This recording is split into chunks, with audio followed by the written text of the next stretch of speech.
Hello à tous, aujourd'hui parlons de deux concepts importants à prendre en compte en matière de conception de programme pour un bon entraînement à long terme et éviter de stagner et se blesser. Ces concepts sont l'adaptation dirigée et la résistance adaptative. Ces deux idées sont à bien des égards les mêmes faces de la même pièce et à bien des égards fonctionnent l'une contre l'autre. Mais vous pouvez les faire travailler stratégiquement l'une avec l'autre. C'est alors que vous obtiendrez les meilleurs résultats à long terme, ceux qui vont être impliqués dans le processus décisionnel transversal à la spécificité, la gestion de la fatigue, le stimulé de récupération-adaptation, c'est-à-dire la surcompensation, et le principe de variation. Premièrement, qu'est-ce que l'adaptation dirigée? Tout simplement, c'est un sous-principe de la spécificité qui veut que, par exemple, si vous voulez faire des gains d'hypertrophie, vous allez plutôt augmenter le volume. Si vous voulez augmenter la force, vous allez plutôt jouer sur l'intensité.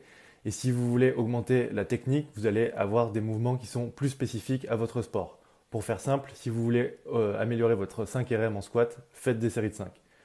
Pour faire simple, si vous voulez être meilleur à quelque chose, faites ce quelque chose. Ensuite, l'autre côté de la pièce, qu'est-ce que la résistance adaptative?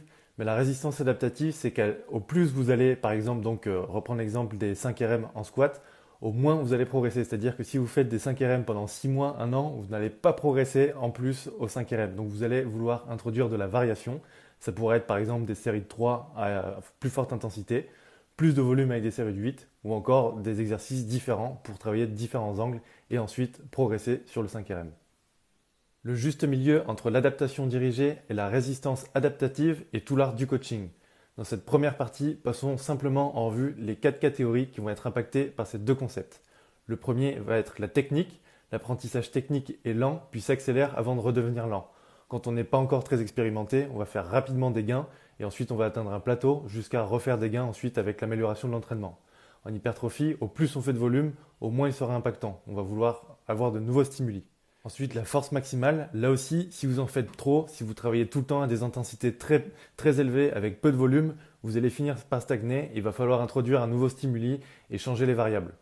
Et ensuite, et finalement, sur les tissus, répétez le même mouvement encore et encore. Vous pourriez avoir une blessure de surutilisation, vous blesser, et c'est là que le principe de variation va être intéressant pour la prévention des blessures, en plus d'améliorer ses performances.